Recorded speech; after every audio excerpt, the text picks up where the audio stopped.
Assalamualaikum warahmatullahi wabarakatuh. Perkenalkan, nama saya Muhammad Ihsanuddin, NIM 203180256.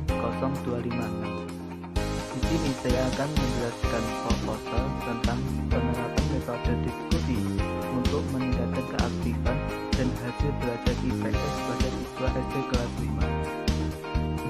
Langsung saja. Yang pertama, pendahuluan. Pendahuluan mengikuti latar belakang masalah. Tujuan pendidikan nasional yaitu berkembangnya potensi peserta didik agar menjadi manusia yang beriman dan bertakwa kepada Tuhan Yang Maha Esa, berakhlak mulia, sehat, berilmu, cakap, beraktifan, mandiri, dan menjadi warga negara yang demokratis serta bertanggung jawab. Dengan demikian, melalui pendidikan diharapkan dapat meningkatkan kualitas kehidupan pribadi maupun masyarakat, serta mampu menghasilkan sumber daya manusia yang berkualitas dan profesional untuk tercapainya tujuan pendidikan nasional tersebut. Telah ditempuh berbagai upaya oleh pemerintah.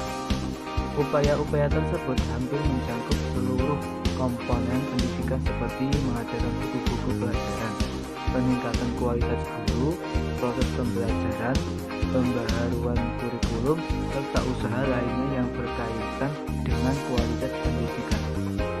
Dewasa ini telah terjadi pergeseran pola sistem mengajar, yaitu dari guru yang mendominasi kelas menjadi guru sebagai fasilitator dalam proses pembelajaran. Dalam rangka meningkatkan kualitas pembelajaran, guru harus menciptakan kondisi belajar yang aktif dan kreatif. Kegiatan pembelajaran harus menantang, mendorong eksplorasi, memberi pengalaman sukses, dan mengembangkan kecakapan berpikir siswa. Untuk lebih mengefektifkan komunikasi dan interaksi antara guru dan siswa dalam proses pendidikan dan pengajaran di sekolah, perlu digunakan metode dan teknik pembelajaran yang tepat.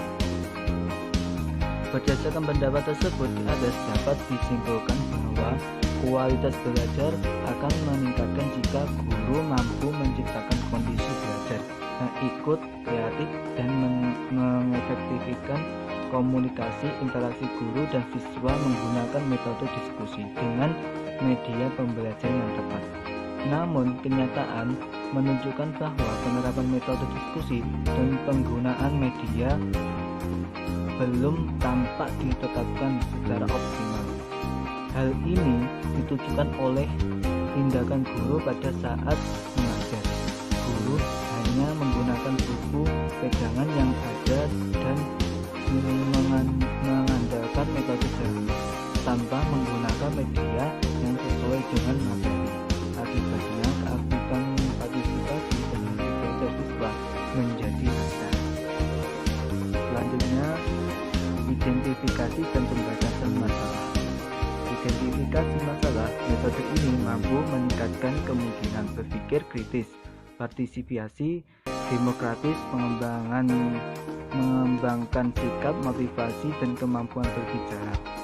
Dengan penerapan metode diskusi diharapkan dapat meningkatkan keaktifan dan hasil belajar siswa SD kelas 5, khususnya mata pelajaran ilmu pengetahuan sosial.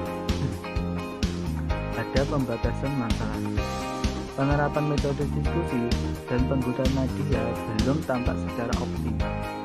Guru hanya menggunakan buku pegangan yang ada dan hanya mengandalkan metode jamaah tanpa menggunakan media yang sesuai dengan materi.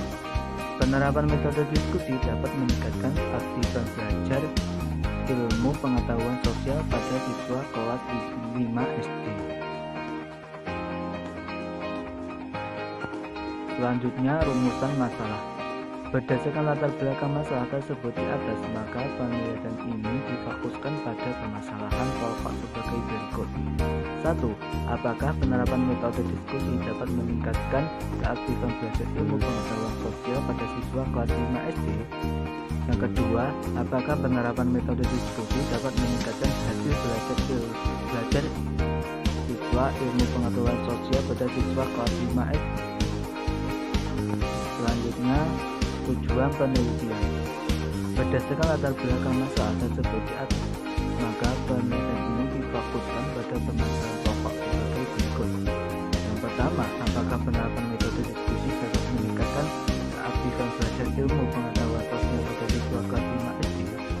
Yang kedua, apakah penerapan metode diskusi dapat meningkatkan hasil belajar ilmu pengetahuan sosial pada siswa kelas 5 SD? Ada kontribusi hasil penelitian. Kontribusi hasil penelitian bagi siswa yaitu dari penelitian ini siswa memperoleh pengalaman belajar yang lebih bermakna, sehingga siswa menjadi lebih menguasai dan terampil dalam pembelajaran pemecahan masalah dengan penerapan metode diskusi, sehingga hasil belajar lebih meningkat dalam mata belajar ilmu pengetahuan sosial. Kontribusi hasil penelitian bagi guru yaitu informasi hasil penelitian ini diharapkan dapat menjadikan informasi serta masukan berharga bagi para guru dalam melakukan berbagai upaya untuk meningkatkan kualitas proses dan hasil pembelajaran dengan penerapan metode diskusi, khususnya dalam mata pelajaran ilmu pengetahuan sosial dan mata pelajaran lain pada umumnya. Dan kontribusi hasil penelitian bagi orang tua siswa, hasil penelitian ini dapat dijadikan dasar bahwa betapa pentingnya perhatian orang tua dan aktivitas dan prestasi belajar bahwa putra-putrinya dengan demikian akan menggugah para hati orang tua siswa untuk berpartisipasi aktif dalam rangka menyukseskan pendidikan dengan putra-putrinya.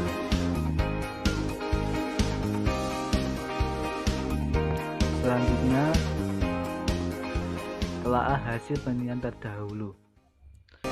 Yang pertama, telaah hasil penelitian terdahulu. Dalam sebuah penelitian, hasil penelitian terdahulu pentingnya diketahui berkaitan dengan dua hal, yaitu penelitian ini dilaksanakan sebanyak 2 siklus yang terdiri dari 2 pertemuan. Berdasarkan data hasil belajar yang dikumpulkan pada saat pelaksanaan penelitian yang dinyatakan bahwa terjadi peningkatan hasil belajar IPS setelah dilakukan pembelajaran melalui penerapan metode diskusi. Adapun perolehan data hasil belajar IPS siswa pada data awal siklus 1 dan siklus 2 dapat dilihat pada tabel di bawah ini. Tabel yang pertama, hasil belajar IPS siswa pada data awal siklus 1 dan siklus 2 nomor rentang.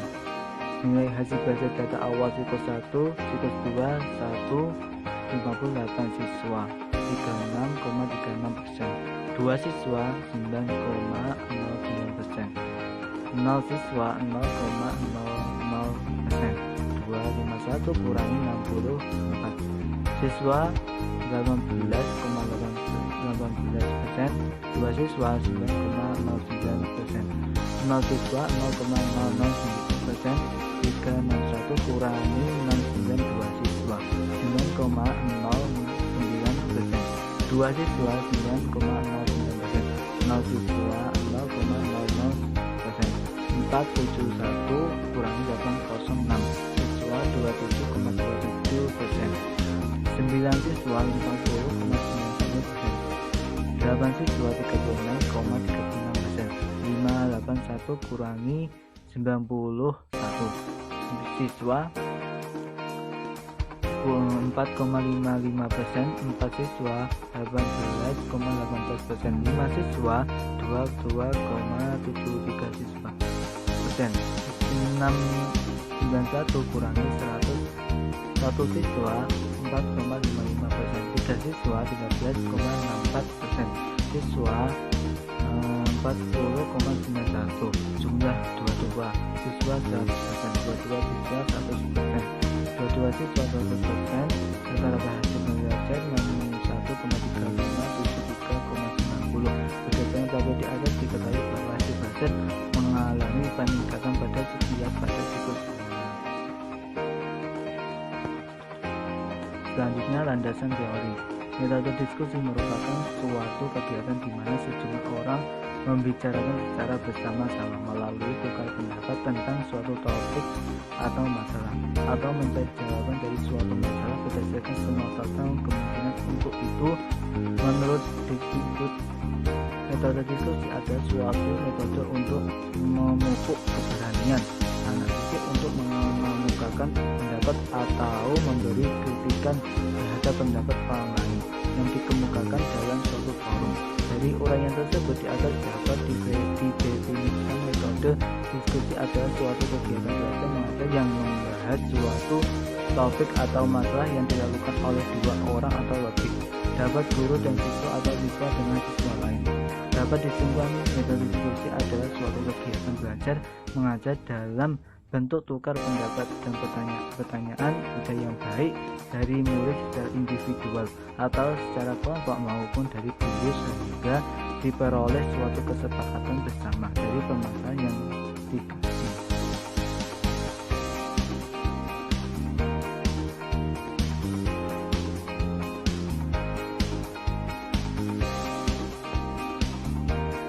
Tujuan pemakaian metode diskusi.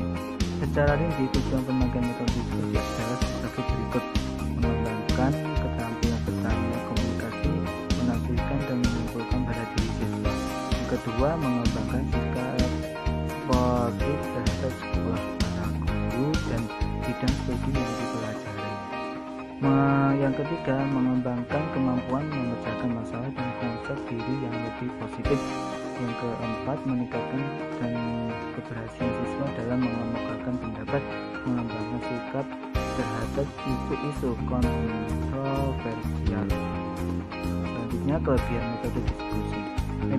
Metode ini memberikan kesempatan pada para siswa untuk berpartisipasi secara langsung, baik sebagai partisipan ketua kelompok maupun penyusun pertanyaan diskusi. Metode ini dapat digunakan secara mudah sebelum, selama, ataupun sesudah metode yang lain. Metode ini mampu meningkatkan kemungkinan berpikir kritis, partisipasi demokratis, meningkatkan sikap, motivasi, dan kemampuan berbicara yang dilakukan tanpa persiapan. Metode ini memberikan kesempatan kepada para siswa untuk menguji, mengubah, dan mengembangkan pandangan, nilai, dan keputusan yang diperlihatkan kesalahannya melalui pengamatan yang cermat dan pertimbangan kelompok. Metode ini memberikan kesempatan pada para siswa untuk memahami kebutuhan dari dan menerima sehingga siswa dapat mengerti dan mempersiapkan dirinya sebagai warga negara dan demokratis. Metode ini mengumpulkan para siswa yang lemah dalam pemecahan masalah oleh kelompok, biasanya lebih tepat daripada pemecahan perorangan. Selanjutnya, kelemahan metode diskusi. Metode diskusi sulit diramalkan hasil walaupun sudah diatur secara hati-hati. Metode ini kurang efisien dalam menggunakan waktu, memerlukan perangkat mudah dan kursi yang mudah diatur. Metode ini tidak menjamin menyelesaikan sekalipun kelompok justru dan membuat kesepakatan pada akhir pertemuan sebab keputusan dicapai belum tentu dilaksanakan.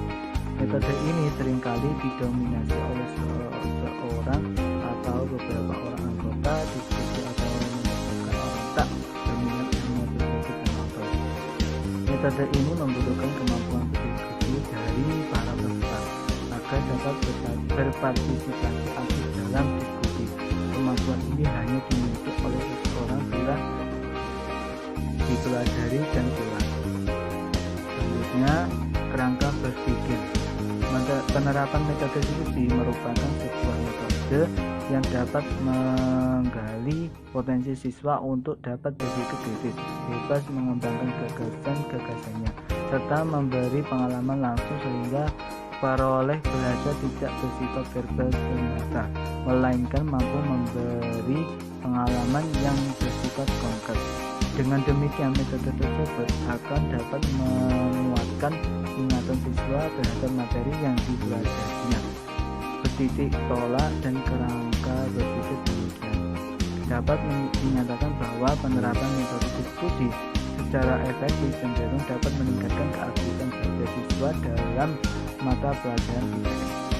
Penerapan metode diskusi menyebabkan siswa memperoleh pengalaman belajar yang lebih bermakna dan lebih kuat melekat dalam memori pikiran mereka, sehingga secara tidak langsung berdampak pula terhadap perolehan dan hasil belajar siswa. Di samping itu, dengan diterapkannya metode ini akan membuat perhatian siswa tertarik dalam proses belajar karena siswa mengalami sendiri dan terlibat aktif dalam proses belajar sehingga akan mempermudah siswa dapat memahami materi pelajaran IPS yang dipelajarinya. Ditetapkannya metode ini secara efektif dan efisien akan dapat meningkatkan hasil belajar siswa dalam mata pelajaran IPS. Selanjutnya, pengajuan hipotesis tindakan. Berdasarkan teori-teori dan kerangka berpikir sebagaimana telah diuraikan di atas, maka berikut ini dapat dijadikan hipotesis yang dirumuskan sebagai berikut. Yang pertama, jika penerapan metode diskusi dapat berjalan dengan efektif dan efisien, maka keaktifan belajar dan hasil belajar siswa dalam pembelajaran ilmu pengetahuan sosial cenderung meningkat. Selanjutnya, melakukan refleksi ini dilakukan untuk merenungkan dan mengkaji hasil tindakan pada titik satu mengenai hasil belajar IPS dan keaktifan belajar IPS. Hasil renungan dan kajian tindakan siklus 1 ini selanjutnya diberikan untuk dicari dan ditetapkan beberapa alternatif tindakan terbaru yang diduga lebih efektif untuk meningkatkan hasil belajar IPS dan keaktifan belajar dalam mata pelajaran IPS. Alternatif ini akan ditetapkan menjadi tindakan baru secara rencana tindakan dalam penelitian tindakan siklus 2.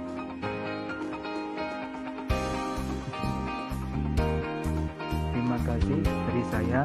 Kalau ada kesalahan kurang lebihnya dalam ucapan saya mohon maaf sebesar-besarnya. Sekian dari saya. Akhiran, Allahumma barik ila